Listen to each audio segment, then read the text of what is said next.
Hello.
One, two.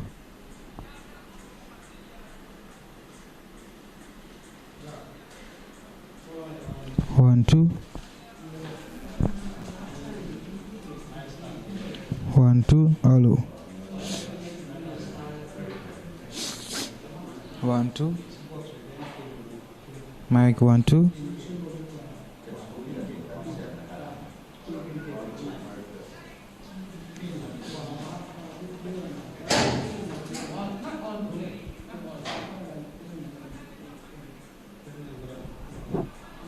One, two.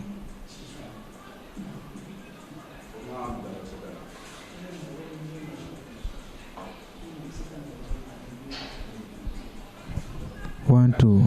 Hello, Mike. Better. One, two.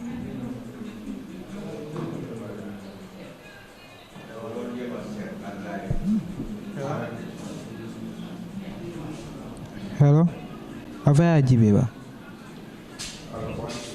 Ah, 1 2. Hello Mike, 1 2. 1 2. Hello Mike.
1 2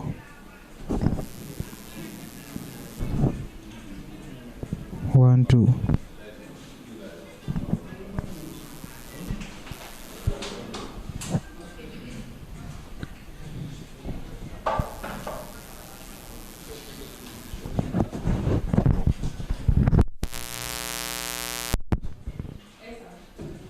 1 2 1 2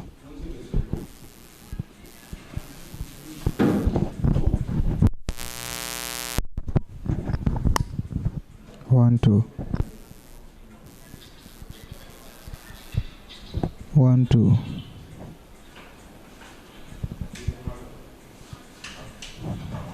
1 2 1 2 1 2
Hello, mic 1 2 1 2 mic 1 2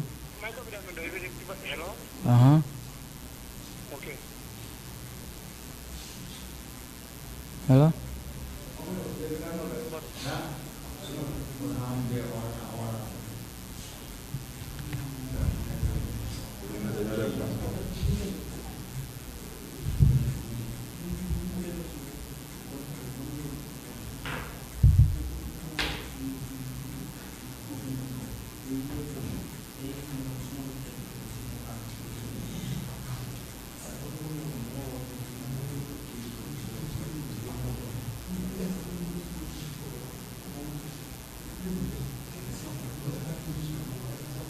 1 2 Mike. Hello Mike. 1 2. Huh?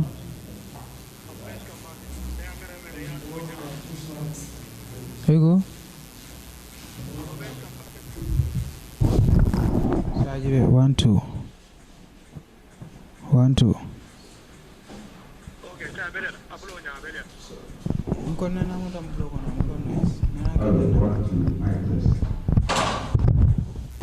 Ajibi.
Ajia 1 2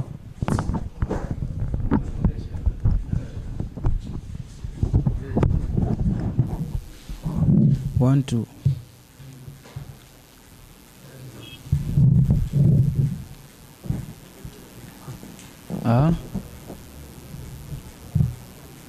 1 2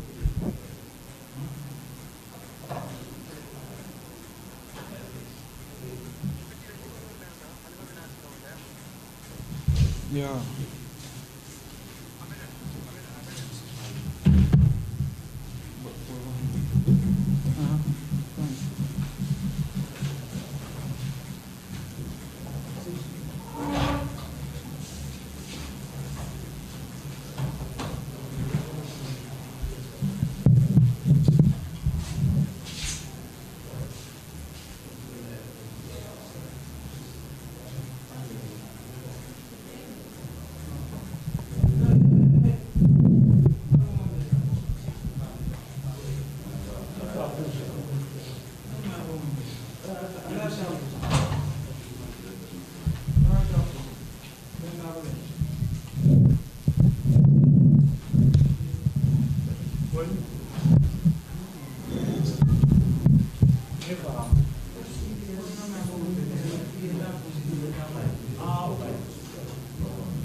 Good afternoon, ladies and gentlemen, and good afternoon to the members of the press.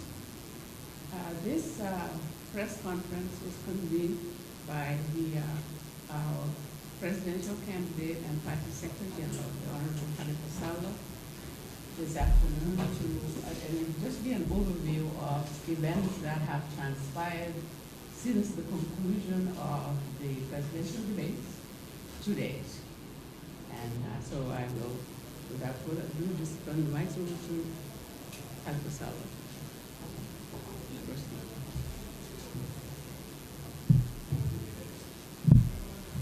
Thank you very much. We had a very heavy schedule yesterday. Our partners, APP, under Dr. Ibrahim Jan, known as Vai Biran Jan, and Youth for Change, to raise questions that may have been left outstanding. We've also been engaged in a presidential tour. We would want to explain how far we have gone and how the population had actually received the message and would likely react to that message in the forthcoming presidential election. Ladies and gentlemen of the media, at the debate, there was really no debate. What we saw is the categorization of socialism as an unworkable system, because that system has failed, as alleged in the Soviet Union and elsewhere. And we had a proposition that capitalism is the answer. We could not read anything else in the debate other than simply that. So it is important to acquaint you with these issues that are in fact remote and irrelevant to the current cause that we are undertaking, the cause of eradicating poverty, ignorance, and injustice in the Gambia. We have a manifesto that has no connection to what happened in Soviet Union or China or any of these countries. And I must say that before, in fact, I should have proceeded to address some of these issues, I I would say that we spend 1 minute silence in respect of 3 people who we hold dearly. One is Panderi Mai, who over the years had contributed immensely to the provision of information to the Gambian population so that their awareness will be raised. Now that he has departed, it is our duty to pay condolence to his family and to register the impact he has made in shaping the current mindset of the Gambian people, which is very much enticed for information, very much enticed for independence. And therefore, in that regard, we do pray that he rests in permanent peace. There is another colleague who worked with us in the coalition struggle and had played a major role in the transformative situation that took place in 2016. Mr. Singate, in fact, studied in the whole Soviet Union and had profound record in contributing to development in the Gambia. In that regard, we also wish to register the impact he has made, the contribution he has made to what is now a progressive trend towards the liberation of the Gambia. We also wish him eternal rest. One Marabu who welcomed us during our tour is the Marabu of Daru. Yes, Daru Lilwa. So we heard that he has also gone to answer to his maker. The way he received us, the enthusiasm of the village, and the hope generated would never be forgotten by us. And we hope that in passing away, we will become more resolved in ensuring that we fulfill our promise, if given a mandate, to build a country that he would have been proud of because of the people he led would have received the type of life that he would wish for those under him. So that said, it would allow me, let's have 1 minute silence to really remember the contribution made by these people and offer the type of prayer that we daily feel in our hearts in the different religions and in different consciences that builds up the human being.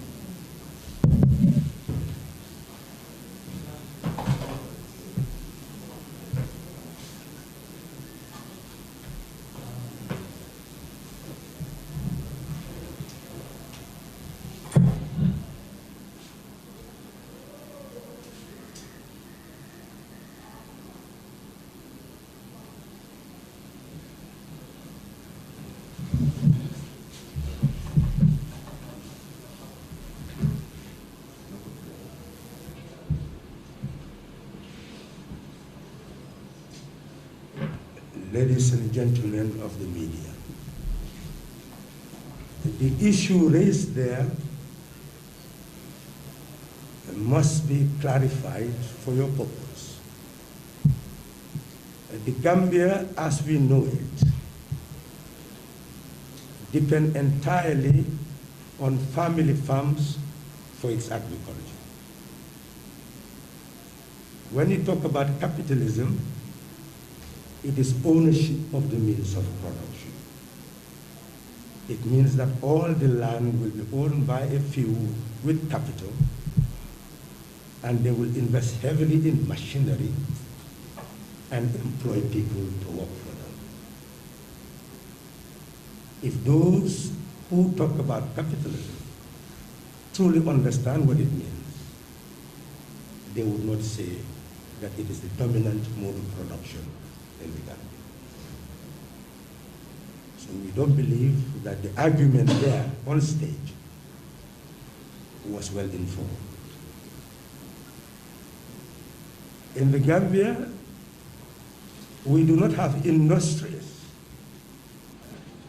owned by people with capital as a dominant mode of production and providing employment to the general population. In Europe, capitalism developed as a result of a historical development in a progressive way where feudal lords and serfs control agriculture. So they move into capitalism as a progressive system to be able to expand production. But in doing so, they release the serfs to go in the urban areas, and they were unemployed. It led to a lot of suffering in Europe. But ultimately, they were assisted by the fact that manufacturing houses were developing, and they had an international market. Merchants moved all over the world, so they were able to expand their manufacturing houses into industries. And because of that industrialization, you found in Europe ownership of the means of production in land by those who own capital, and ownership of the industries by those who own capital. Then the question remained, how were the people to live? Well, the vast majority of people became workers, working either at the farm or in the industries. And the rest who cannot find work became unemployed and neglected. That is the history. Because of that neglect, there was a lot of disruption in Europe for those who were abandoned, because they could not even be fed. As a result of that, there was greater demand for a change of a system that will not exclude the population that was excluded. And because of the poor wages, poor living conditions of the workers, who constituted the vast majority in society, unions were built, and the demand for better wages and better working conditions. And that intensified to the level of having strikes and stopping production entirely, and leading to the demand that that type of society, which cannot give everybody work and created large army of the working class, was unsustainable. And the theory developed that the sustainable society is the working class themselves taking over power and taking over the means of production, and therefore distribution will be according to work, and they believe that will be a sustainable society which will include all their people. As you can see, the starting point of that type of system went to the then Russia, which eventually became the Soviet Union. But in Europe, those who owned the means of production saw the need to provide better wages and better working conditions. And the governments that existed also had the challenge of providing for those who were not working, those who were unemployed. And they felt that they could do so through a taxation system and consumption-based welfare. That by demanding more taxes from those who own the means of production and utilize that to be able to provide social services to those who were excluded, then they will be able to create a society that will be more just and fairer And that's why the whole concept of social justice developed in Europe, and many countries moved towards what was called social democracy by ensuring that those who own the means of production were adequately tasked to provide social services of those who were excluded. That's how we understand it. But the class battle in Europe between the working class and those who owns the means of production that you call the capitalists was so intense at a given period that laws were made to suppress the working class, and therefore they eventually rise up against all those laws and demanded for revolution. Now, in their theory, that revolution means the working class taking over the means of production and also imposing their will on those who used to own the means of production.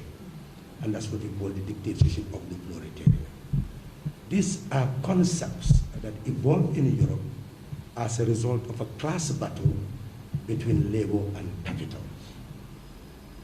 That battle does not exist in the Gambia. And I don't know how anybody will invent the Gambian reality, which we are all aware of. What is important to know is that in the Gambia, the vast majority of land is owned by the families. And industries do not exist, hardly exist. So what the owners of money are in fact doing is to invest money in treasury bills so that they can earn more from the treasury bills to maintain their capital base. So those who wanted to engage in a debate should truly understand the state of the Gambian economy. And this is what Jawara used to say in 1975, that Gambia is a socialist country with a small s, because of the absence of investment of capital in industries. The state has actually been the investor in public enterprises.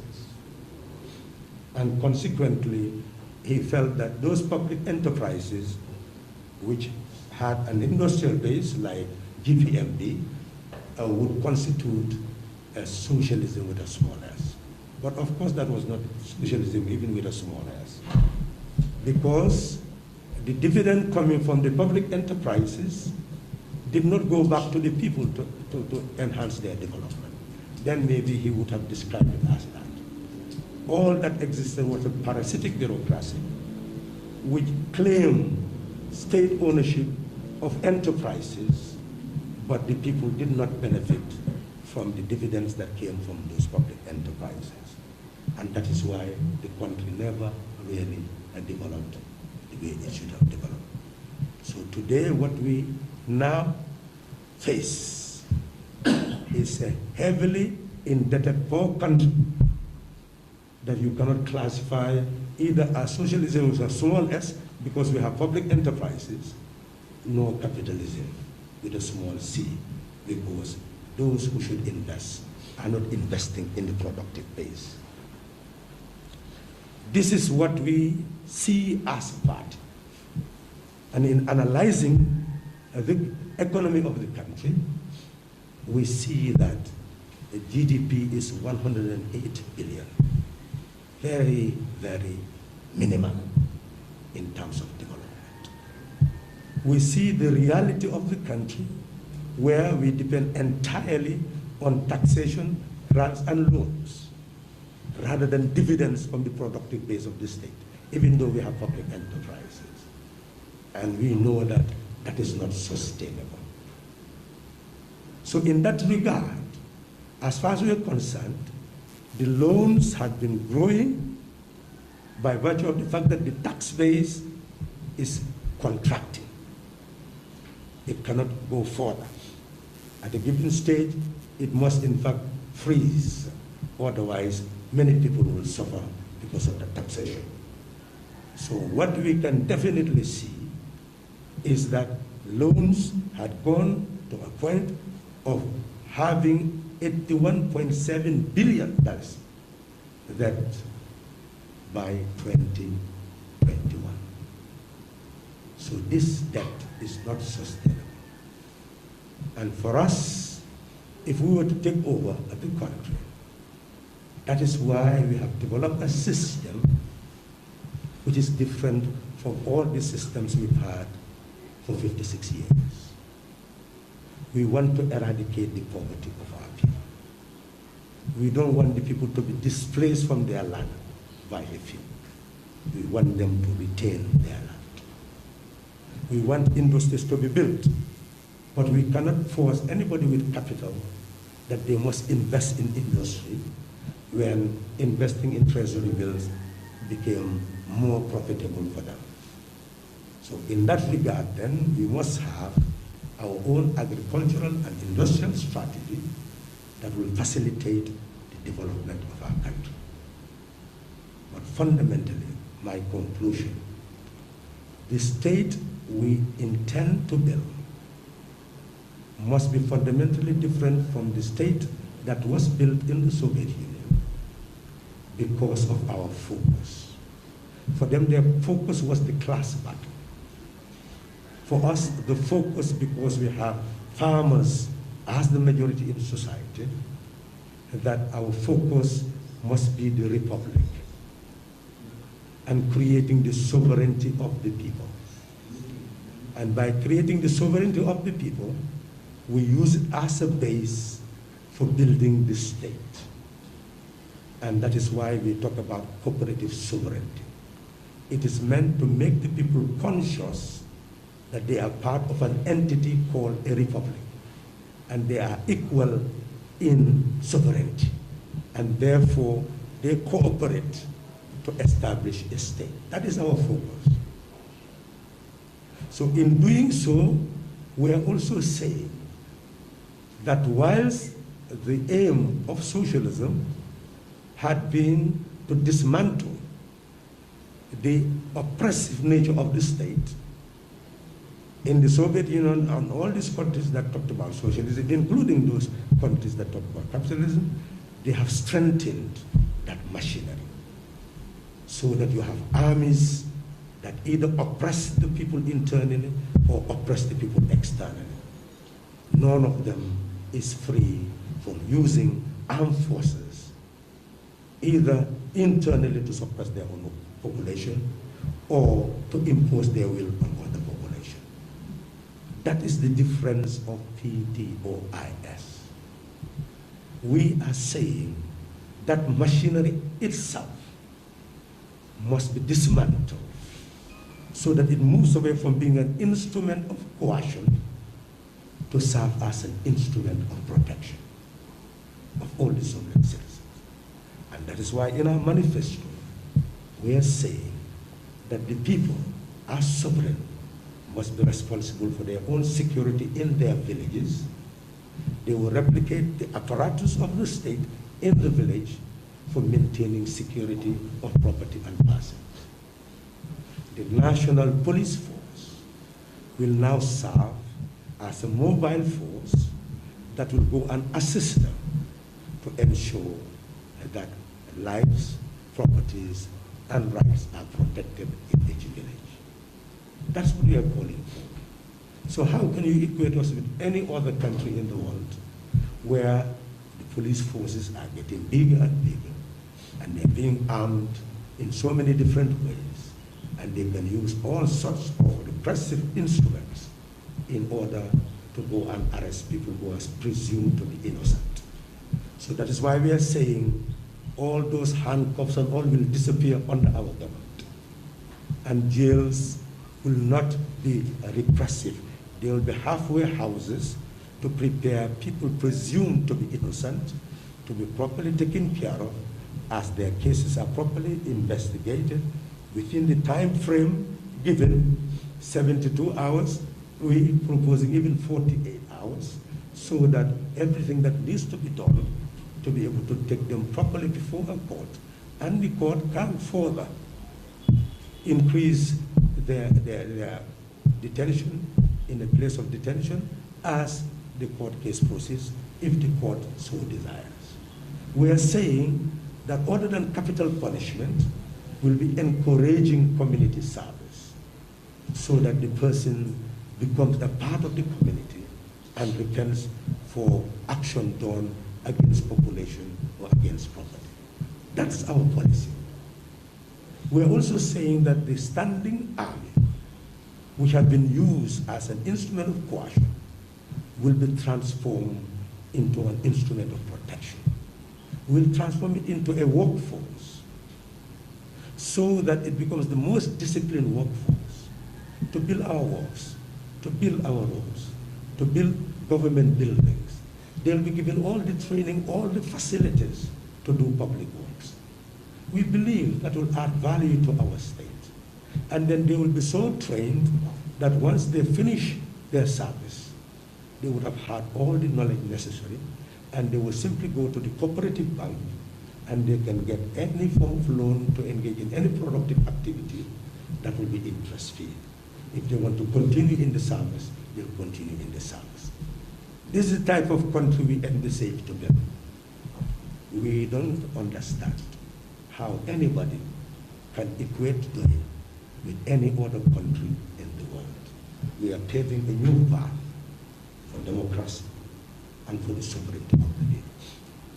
So in terms of the economy, we are convinced that the poor farmer has been exploited for many years by low prices of crops and low support for production input. We say we'll put that to an end. We'll ensure that we create a cooperative bank that will be able to give them fertilizer, seeds, farming implements. The same thing with horticultural gardeners, provide them with the boreholes and fences, everything that is required, so that they'll be able to produce, pay back what they have been done on the basis of an interest-free loan. That's what we are saying. That we will set the country to work by linking agricultural production with processing and marketing, so that anybody in the chain who would want to engage in appropriate technology to process maybe our foods into flour, those will have bakeries, our milk into yogurt. You know, we used to have police who will transform milk into yogurt and supply all of us in the party with that milk. And interestingly enough, he studied the Soviet Union at that material time. Many Gambian scholars, many Gambian doctors studied from the Soviet Union. So no matter how critical we are of countries like Soviet Union, like China, like you, Gambia has benefited immensely from those countries. And therefore, any Gambian who stand and say he is a capitalist and want to condemn those countries must really be questioned. Because a poor groundwork country that these generations have left Gambia to be, with people living in huts, no proper educational facilities because we had no university when our own people were going to those countries to learn, has no moral authority to criticize those countries no matter what they are. Because any Gambian would want to be in those countries compared to the Gambia that they have today. Because the facilities they have, the technology they have built, the support system they can provide for their own population, clearly Gambia does not have that. So we want the young population to understand facts and draw lessons from facts, not fiction. There are many people who just theorize, but they don't look at the facts. That's why I said the young people must ask the right questions to get the right answers. If they ask the wrong questions, they will get the wrong answers. For example, is there a communist party? Is there going to build a communist state? You know, what is a communist state? So, in theory, those people who engage in class battle in Europe felt that as soon as the ownership of the means of production is in the hands of the working class, then distribution will be according to the quantity and quality of work done. Then eventually, everybody will be so enriched that nobody will go and look for a place to rent. because they would have had a house of their own. So every facility you need, you'll be able to have from your work. Therefore, by having a facility that you want somebody else to come and utilize so that you can be able to earn an income, that simply they said will not be there. So they will feel that, well, there will be no need for crime because you would have had all the things that you need.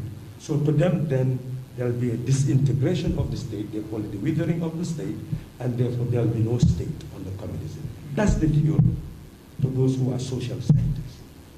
So social science, you do not imitate. You don't say, I want to be a capitalist, then you become a capitalist. I want to be a socialist, you become socialist. That's not how social science works. It's not based on what you want, but it's based on the material conditions that exist will determine the type of society you can build. Gambia is not a capitalist society. Today, corporate tax is very small. You have very few people who own anything that you call capital and industry. So it's a myth for anybody to stand there and say that capitalism is working in the Gambia. It's a farce. So what is important is not to defend capitalism, it's not to defend socialism, it's to defend what is workable at a given period of our history. Anybody would want to be in America. It's a capitalist society because benefits are there. How many people will not want to be in China, even though it claims to be a socialist country?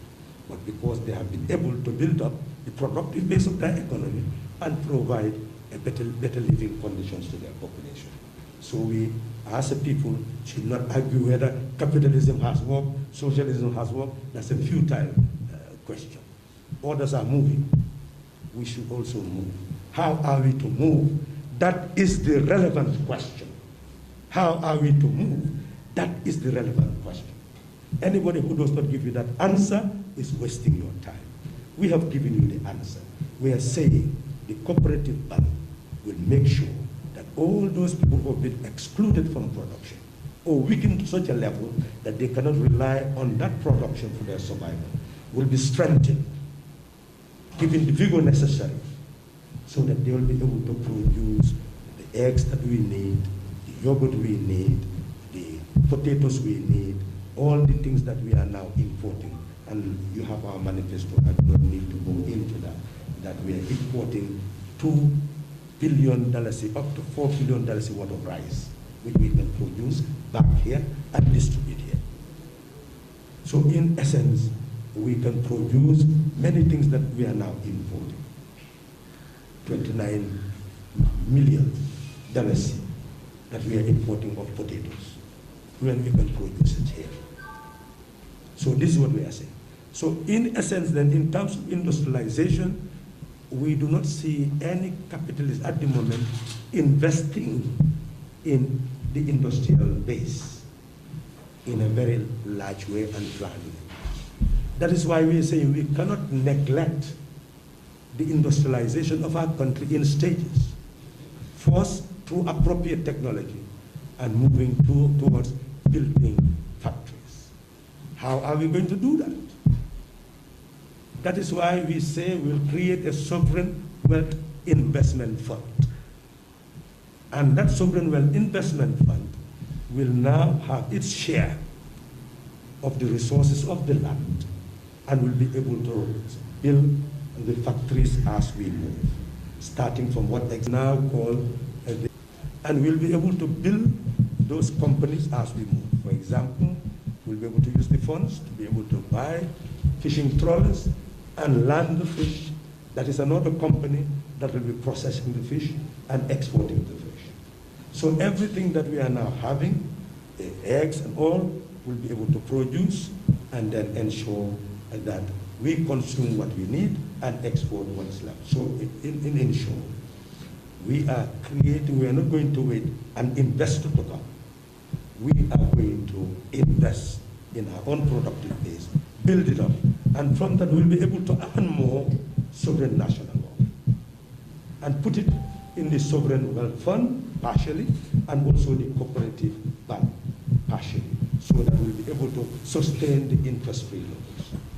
By putting it in the sovereign wealth fund and generating more fund, we'll be able to get from the sovereign wealth fund what is necessary to be able to also back the social services. we can examine how much we need to give breakfast and lunch to all students, free education to all students, and then ensure that we produce enough sovereign national wealth from our investment on a yearly basis to be able to sustain those services. So the services, health, education, all will be tailored towards the building of a stock of sovereign national wealth, so that a part of it will go towards what we call consumption-based welfare. So we have production-based welfare, the sovereign wealth investment fund, and consumption-based welfare, the cooperative bank. Therefore, we wish you, the media, to convey what is in our manifesto. And anytime anybody hears again somebody talking about supporting some draconian, anachronistic system of government, well, ask them what that means. Ask them what it stands for. We've made it very clear. We intend to build a country owned by our people.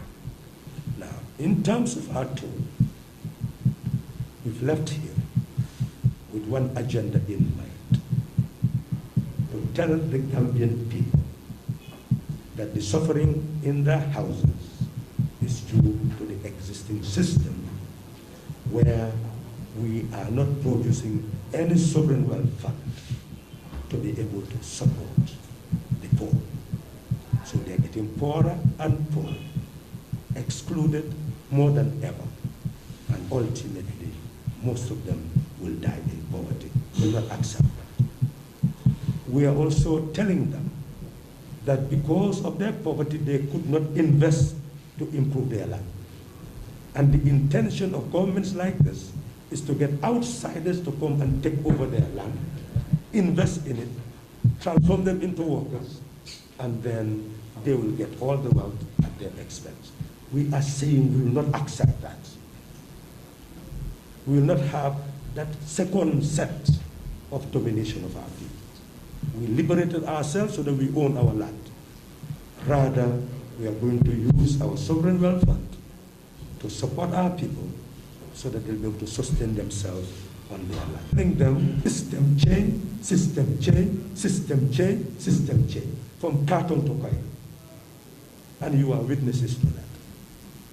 We've told them that irrespective of which party controls the area councils, because it's a centralized authority which is taking all the wealth,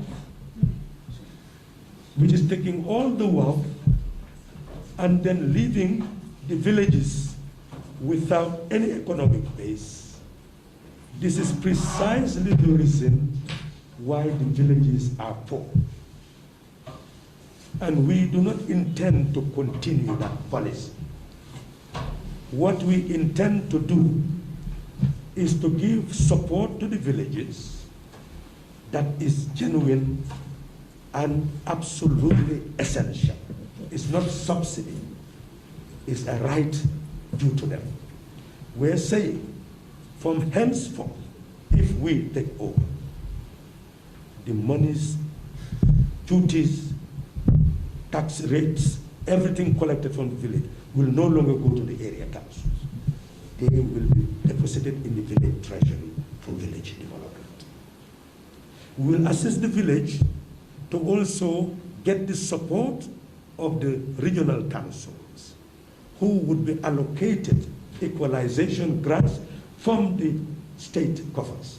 Annually, all councils and municipalities will receive a certain quota, which will be equalization grants for their regions. So if the villages have projects that is beyond their capacity to implement, they can rely on the equalization grants that comes from the region to the villages. This is how we intend to build the Gambia and eradicate the poverty in our villages. We have also said that the villages can also be self-supporting in so many activities. We've given an example where a village entered into a contract with an investor so that they will be able to take the land close to the village and use it as a banana plantation. Why should we allow that? When we have our own cooperative bank, we can also give assistance to that same village to get all the investment necessary to be able to invest on their land, produce the banana, and it is exported, and the earning will go to the village treasury for village development. That's what we are saying. Not only with the villages rely on the rates, duties, etc., collected from their villages, or the equalization grant farmers, but they'll also be able to engage in productive enterprises, forestry, and whatever enterprises, so that whatever they earn from it will go to the village for village development. In conclusion, our people everywhere are convinced that this is the answer to their problem. And we hope that those doubting Thomases will stop polluting the minds of the people that, yes, Doi speaks the truth, but cannot win an election. That is a farce. And I will give you empirical evidence. In 2011, we established a united front. And Doi was the architect of the united front. Invited all the parties and refused to participate in the contest for leadership. And despite the fact that we hastily created a united front, I don't think it lasted more than 2 weeks, 3 weeks. 5 days. So we created this, and we had 11% of the votes to the UDP 17%. Only 6% difference. No preparation, no money. So therefore, we were able to build a respectable majority with that. That is why we were confident that 2016, with another coalition, we were capable of changing the country. This time, we moved, because the United Front was also independent-led. We continued the same trend. And what happened in 2016? We won the election. So who could say that role? But they tend to ignore that.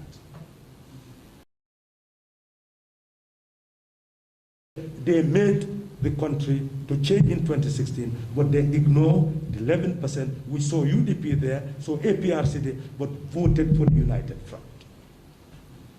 So we had a very powerful force emerging, and eventually we can say that we played a major role to be able to transform the Gambia in 2016. So, who can say that Doi cannot win an election in 2021? That is the mindset. It's a psychological warfare. For people to believe that Doi cannot win, don't waste your votes. It's farce. Doi can win in 2021. It can pull a big surprise. And what we saw there, we are confident that we can pull a big surprise. We will not fool ourselves, drag ourselves into complacency because we just want to beat our own drums. But empirical evidence shows us, from what we heard from the people, that Doi can pull a big surprise. And you, the APP supporters, supporters of the Youth for Change, and supporters of Doi, must work together to fight that mindset, to wage that psychological warfare, that Doi can win in 2021. Thank you very much.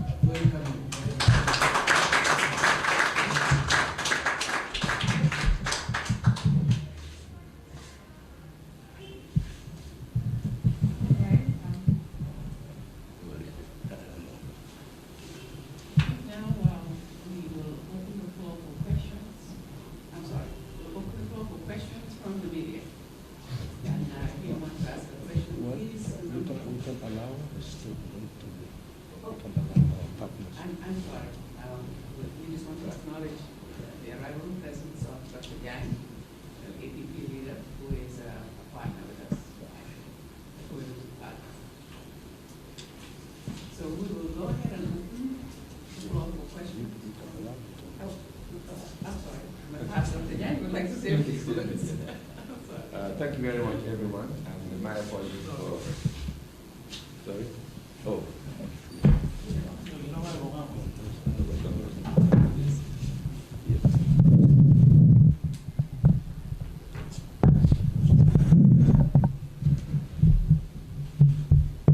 About the campaign.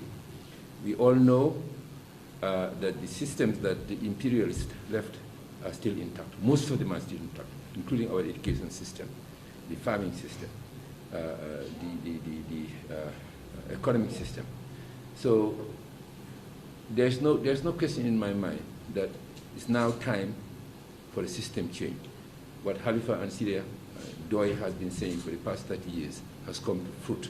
This is the time, this opportunity.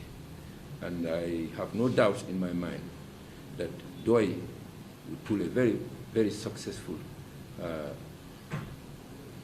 4th of December election victory. That's my belief, inshallah. I don't think I'm going to elaborate more than that because Khalifa has said everything that I need to say. Thank you very much.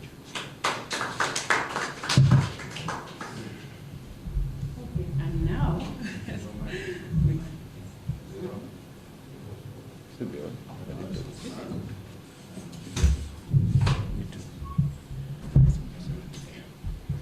we will go ahead and open the floor for questions from the press. Please remember to state your name and the media house that you represent.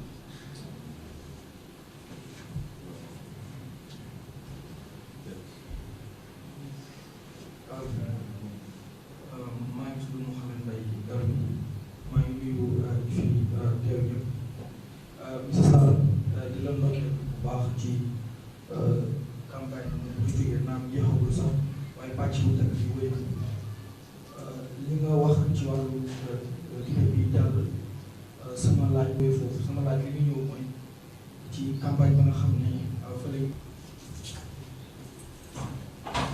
waaw foog naa ne wax nañ lu leer ci loolu ba tax na ndaw boo gis rek mu ngi fees ak yaakaar loolu daal mooy suñu gis-gis ci suñu dugg ci biir réew mi ne duggalaat nañ yaakaar ci ndaw li te ku nekk ci ñoom xam na ne mun naa tekki ci suufi Gàmbi te yaakaar lu am solo ndaxte leer na ne ñun liñ bugg a def baati réew mi daf ko wax ba pare ci bunte ñett fukki yi dafa ne basic education dafa nekk war a nekk lu free ak sax ne force la war a doon mooy ne sa doom foog nga yóbbu ko mu jàng wante loolu nekkul di xew ñun nag dañu ne loolu ci saa si dinañ ko xewloo boobu moom amu ci taxawal commission di seet kañ laa war a xew boobu ci saa si dina war a xew ndax baati réew mi loolu la wax wane na pour jógee grade 9 bi grade 12 dinañ ci sànni ay xalaat seet xaalis ba fan la war a jógee pour mun a def loolu ci waxtu wi gën a gàtt bon nag wane nañu ne ñun nguur gi ñuy taxawal si bokk kook ñi nga xam ne ñoom lañ àndal ne dina nekk luy jox ndaw li grade 1 bi grade 12 free education jox ko ndékki jox ko añ ndax réew dafa war a toppatoo doomam ne amul ca loola dina dem am national service ca su jeexalee grade 12 te boobu itam dafa nekk ene réew mi mu pare yaasal doomam su ko defee soo paree mun nañu am di cooperative bank boo xam ne bii ni nga fa mun a dem nga mun a jël li nga xam ne moo laa dimbale ndax appropriate technology la loo xam ne lii lu laa dimbale nga dugga ci business la wala loo xam ne lii pour liggéey la boo buy jël suñu dugub gi di ko ëlbati di ko def fëriñ ne loolu yëpp dina dal di war am xaw su ko defee xale boobu gis na teyam bokk na ci réew mi toppatoo na ko ba moo dem ba nga xam ne mun naa liggéey réew mi xam nga su toll foofu nag yëfi jeex ñu ne am na benn njiiti réew mu wax ne bul laaj sa réew lan la war a defal laajteel lan nga war a defal sa réew xam nga ko juumte la ndax fa nga nekkee xale foofu sa réew moo la war a toppatoo yar la ba ngaa juddoo na ko war a toppatoo ba nga juddoo ba dem ba war a mag loolu sa réew wala ko war a defal bon nag ku nekk dafa war a laaj réew ne toppatoo ma maay sa doom soo ma toppatooyee ba pare nag ba dara desatul léegi nga ne bon nag am nga loo war a def ci sa réew bugg sa réew du ko sa doomi réew def ci sa réew pour mu jëm kanam boobu nag amatuloo dara lu laa wàcc ci wàllu liggéeyal sa réew ndax réew mu mën a jëm kanam bon nag loolu la ñuy dig ndaw bi.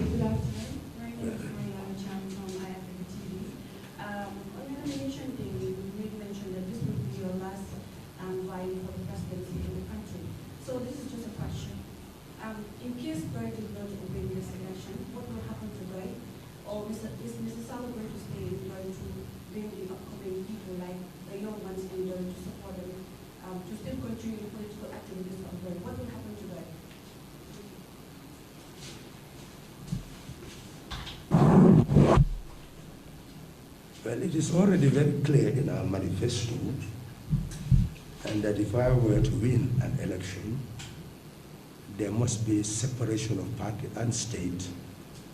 Therefore, I must resign as Secretary General and be the President of the Republic. I've also said that I've come to the end of my term.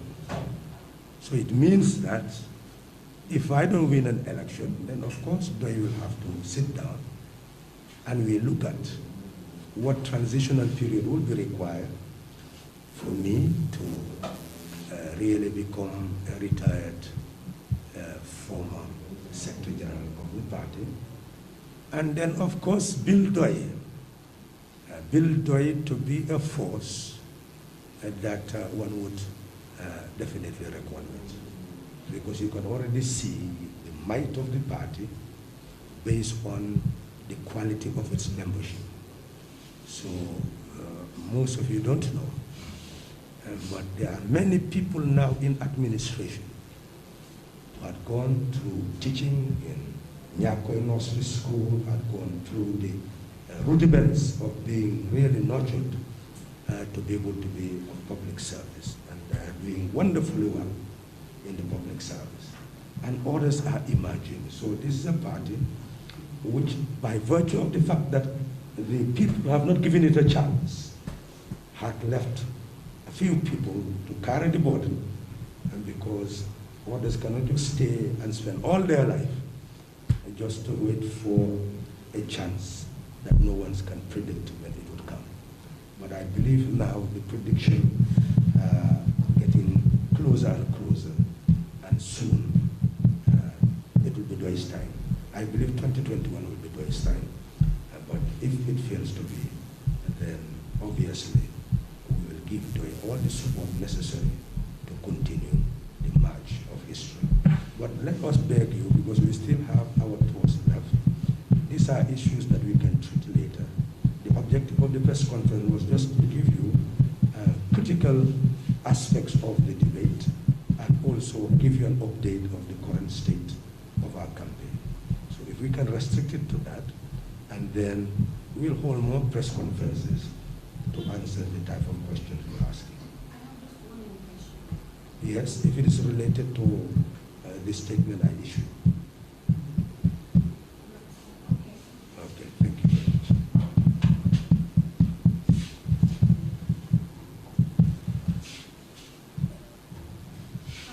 It's not actually related to this. Yeah, okay. Yeah, but Then we can do it later. We'll have the chance.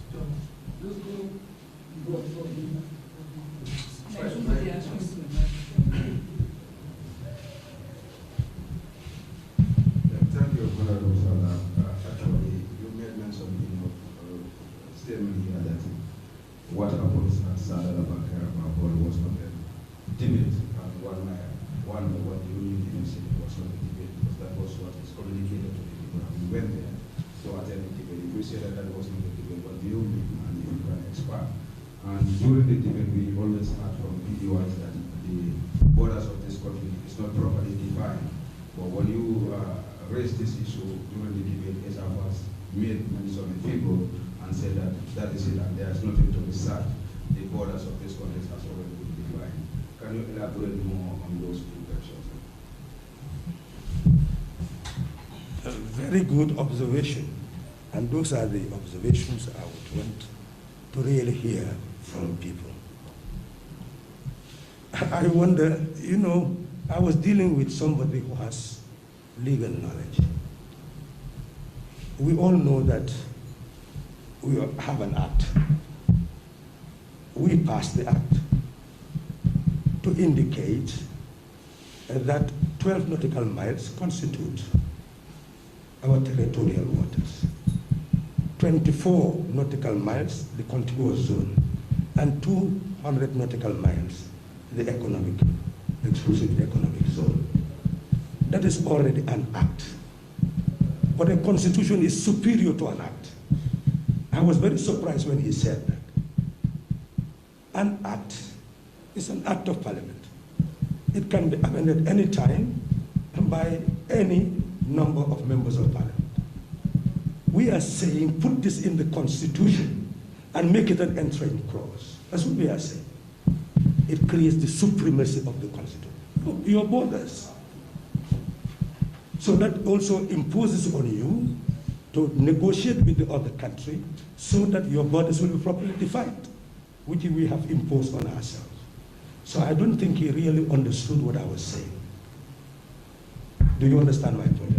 I hope all of you understand my point, even though you are not legal practitioners, you are not jurists. I think any jurist will understand such an elementary position that I was making, that we will ensure that in the Constitution of the Third Republic, that our purpose will be properly defined by the Constitution.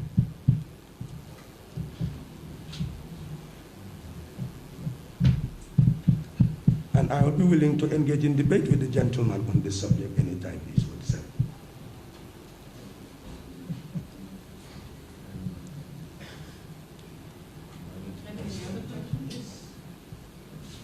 Yeah.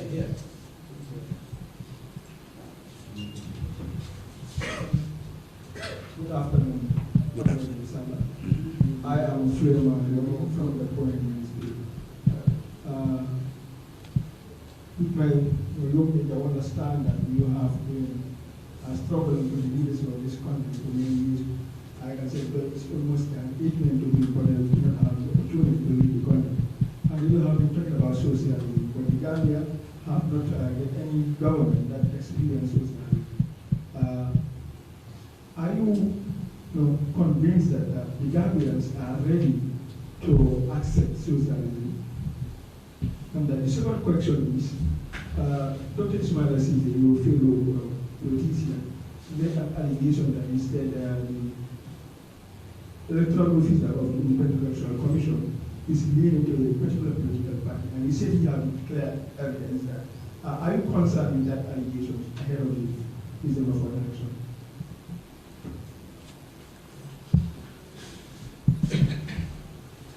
Well, the press conference was designed to deal with the debate. Therefore, your first question is most relevant.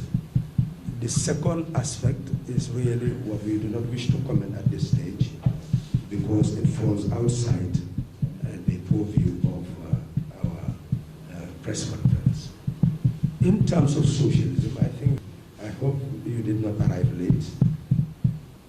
You arrived late, did you hear? We dealt exhaustively with this issue of socialism. We are saying that capitalism is ownership of the means of production by the owner of capital.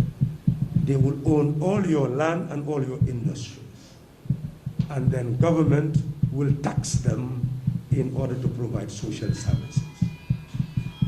Do you understand that? Okay, we're saying that socialism in our context, that state ownership of the means of production in agriculture, state ownership of the means of production in agriculture and industry. Gambia has not reached that stage where you talk about state ownership of the means of production in agriculture and industry in totality. We're saying that we do have public enterprises that takes the form of being state-owned, but they have never really operated to serve the interests of the people. So we just see them as a bureaucratic machinery that has not served the interests of the people all these years. In agriculture, we see that we have family farms. And because you have family farms, we are saying that our direction in talking about the socialist concept is that the state belongs to us as a republic, and all of us are sovereign, and we are equal in sovereignty. Therefore, we are trying to build that cooperative state. And that cooperative state will also have, in the economic terms, to serve the sovereign people and ensure that they are eradicated, the poverty is eradicated. We said that looking at the fact that in the Gambia, family farms constitute the major means of production and ownership of the means of production, we are going to rely on our wealth, the wealth of the nation, the sovereign wealth of the nation, to invest that sovereign wealth in our sea by getting fishing vessels and then earn from the fish, and that will be put in the sovereign wealth fund, where a part of that fund will go to a cooperative bank where farmers can get seed, fertilizer, farming implements to be able to actually increase their production and pay back, and the loans will be interest-free loans. This is what we are talking about. We call it production-based welfare. We're also saying follow the processing chain by having appropriate technology and marketing so that they get from the cooperative bank what the MB started as an industrial structure. Now you've seen how it has dilapidated. So we are saying that we will resuscitate it. It serves as an industrial base to produce oil, the oil we need, and therefore prevent 1.2 billion fat that is coming into the country, causing diabetes and all sorts of things. So we are saying that this is how we intend to invest in the productive base. We'll buy fishing trawlers, do the same.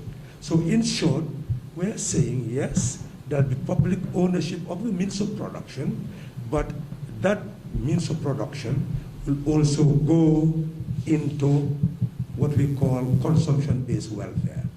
We will have an education system, free education system, grade 1 to grade 12, national service for 1 year, interest-free loans after your national service. So that's what you call consumption-based in the welfare. In the distribution level, we'll ensure that people are equally treated. I don't know whether I have answered that question. Have I clarified enough? Okay. And now I'm sure you'll go and vote for me. Can we close if you have no further clarification to seek? As we will remind you, we still are on our tour. We just wanted to... What do you think?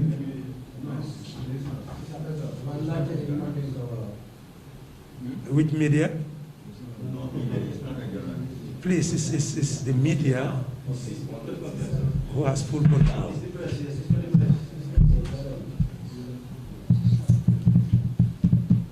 So we close. Well, thank you very much for accompanying us, sometimes up to 5, 6 o'clock in the morning before we sleep. We know that this is a huge burden on the security and on the media. If we are criticized for it, we accept. But the intention is clear, is to sacrifice, to lift this country from the grave that it is in, just waiting to be buried. So if we're not alert, then we'll have no country to call our own. almost lost it in 2016. We are capable of losing it again. We need a leadership that is resolved, capable of earning the respect of the international community, earning of our neighbors. You will see that our approach is in fact very inclusive, and let me emphasize that again. Some had even transformed DOE into an anti-rich person party,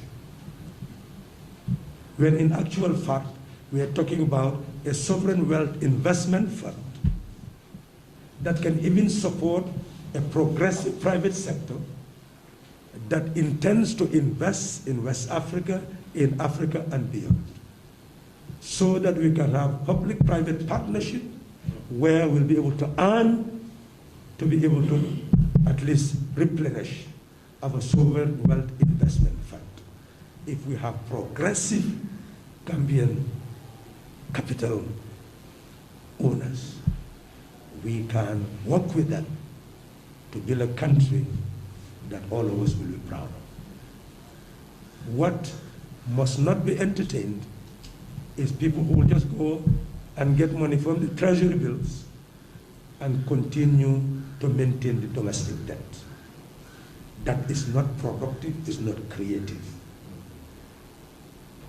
Those governments that are not productive will want to work with those people who also do not intend to be productive, so that jointly we continue to increase the domestic debt. That is not acceptable. Thank you very much, and we hope that we will continue the journey together, and whatever issue that you want us to clarify, we'll certainly clarify to the best of our intention.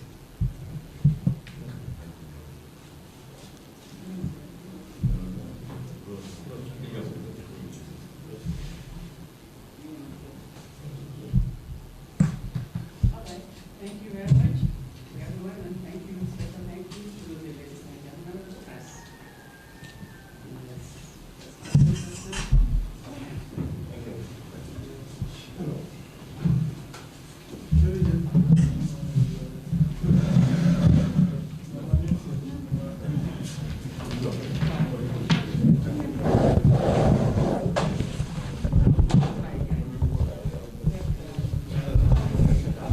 Yes.